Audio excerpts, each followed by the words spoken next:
You must have been pretty happy with the way your life turned out, really. I'm quite happy with it, yeah. I mean, I've got damn good memories. He's king of Australian blues.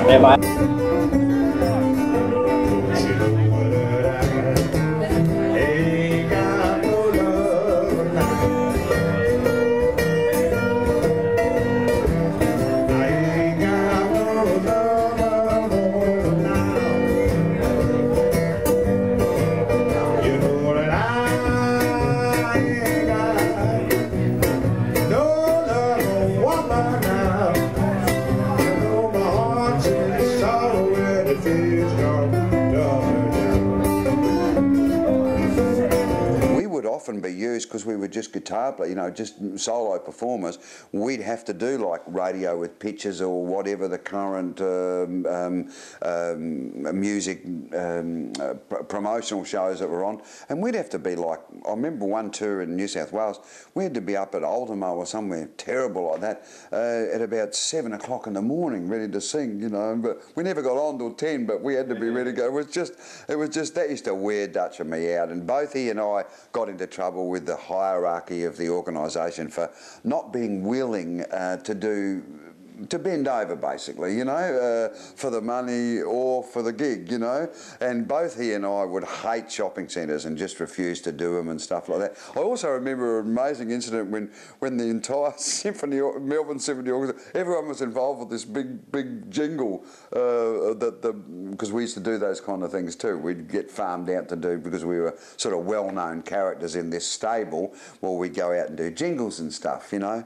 I remember Dutch walking out because he, halfway into the first words that he looked at on this cheat sheet for this song he'd been asked to do, a blues version, was for Coca-Cola, and the immortal words were, "I ain't singing no fucking song for Coca-Cola." And he was gone, you know, like. Probably first heard him in the 70s, but then not for a very long time. Yeah. And then here. When did you first see him? Probably 10 years ago. Yeah. Eight or so, maybe. Yeah. I can't remember. Yeah. Yeah. It was one of those things, I heard the name, thought, I know that name. When do I know that name? And then it kind of dawned on me that it was, oh wow, that's that dude. Yeah, that dude. Yeah. Yeah, and then of course you see him and it's 30 years on and he looks completely different. Because he was quite a young spunk. Not that he's not now, he's still a good-looking man. She had a nerve, like all clothes, came up to catch that train. And it feels so bad, and the tears coming down like rain. When I was young and all I wanted to do was, I wanted to be rich and unknown. Rich and unknown. Yeah, but it all went the wrong way around. I became very well known and not rich. Yeah. Don't you know that I ain't got no love now? I ain't got no love now. Did you have a plan when you first? No, I never had no plans. I lived every day. I lived for the day. Yes. I've never had a plan in my life. No. You plan not to plan? Well, what's the point? I mean, you know, plans of mice and men and all that. What's the point of planning when anything can get in the way? Absolutely. So just let it fall your way. You know? That's what I've always done. And right now I'm living every day as best I can. Have as much fun as I could possibly have. You've probably always done that, haven't you? That's exactly what I've always done, but I do a bit more vehemence now. Do you? Because the days are being shortened, you know, like the amount of days, you know. Yeah, so the appreciation's intensifying. Oh yes, yeah. You know that I ain't got no love for woman. You know my heart's in sorrow when the tears come down.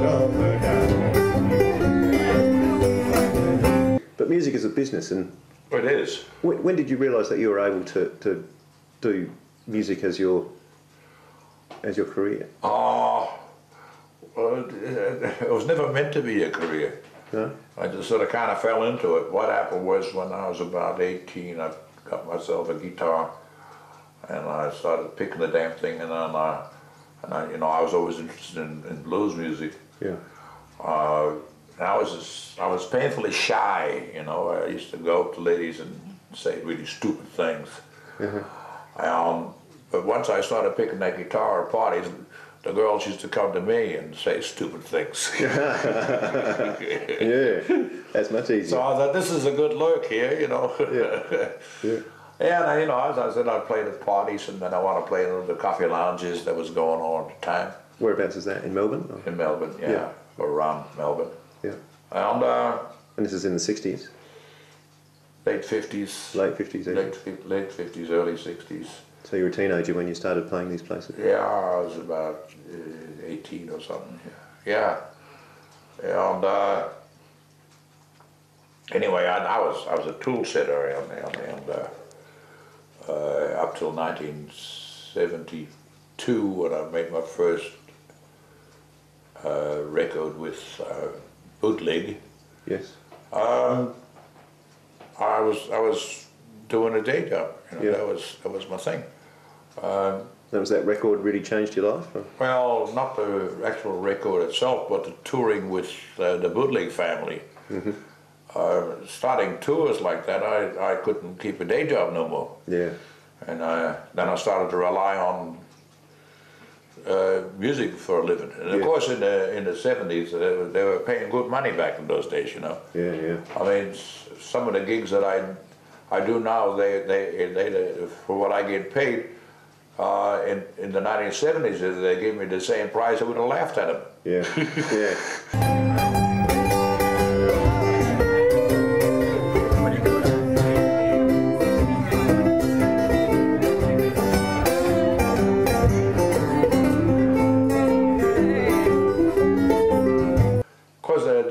The whole thing was changed. I mean, the quiet folk coffee lounges disappeared and the pubs took over.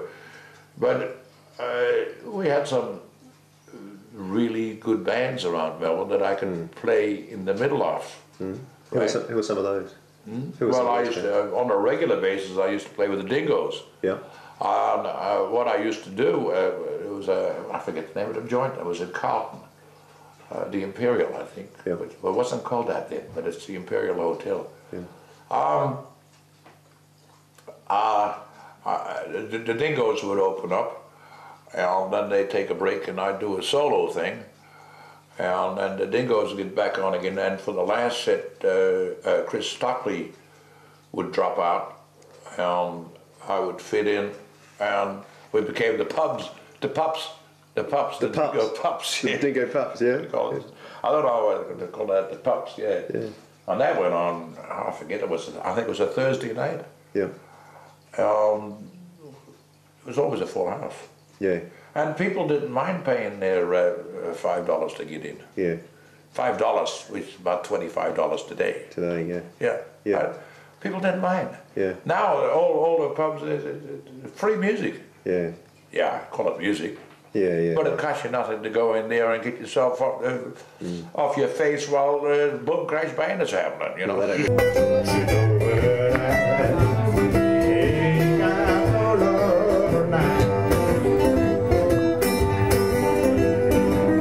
I ain't got no love now.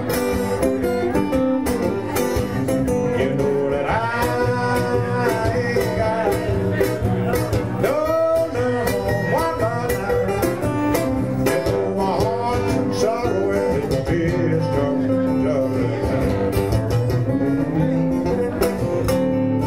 And I guess that's the big thing with somewhere like the 74 Workers, is that you've got an audience that are really there to appreciate the music. And they have to pay to get in. Yeah, they do, and I gather that it's one of the better paying places to play. Well, I do the door deal there, so you know, Yeah. what comes in is mine. The door's basically yours. That's right. And of course you get, obviously pretty much a full house, I guess, as far as they can fit in. Yeah, but there's usually a couple of hundred people there. That's right. Yeah. Yeah. And they love it. Yeah. They do.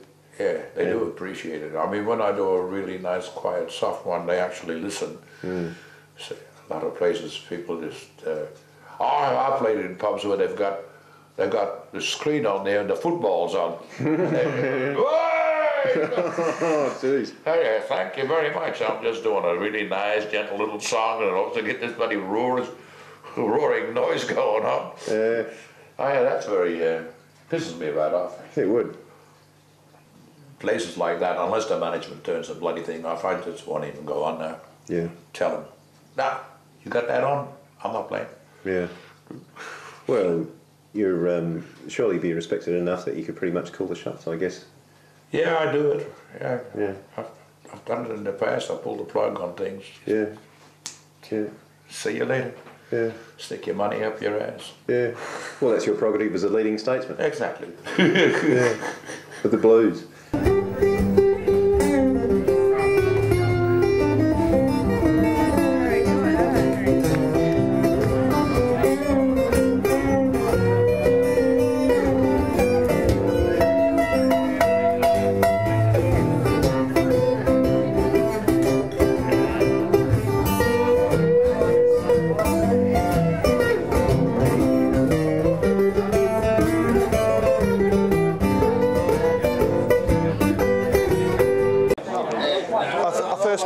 Dutch Childers in 1975 in Portland in the Max Hotel.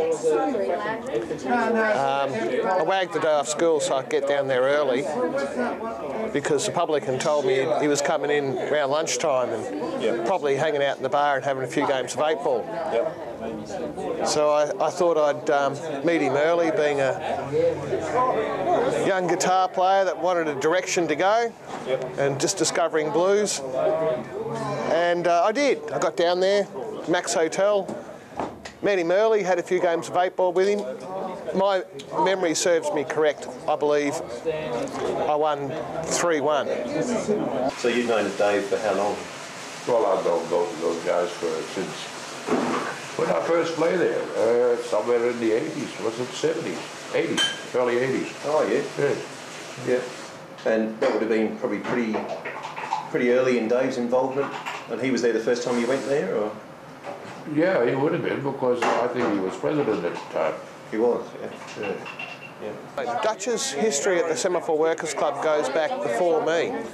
I brought my daughter here in 1984 to see Dutch Childers. We had a stage set up different. I wasn't a club member back then. I was just involved in a peripheral sense, and Dutch appeared then. I brought my daughter down to hear him play when she was just a little girl.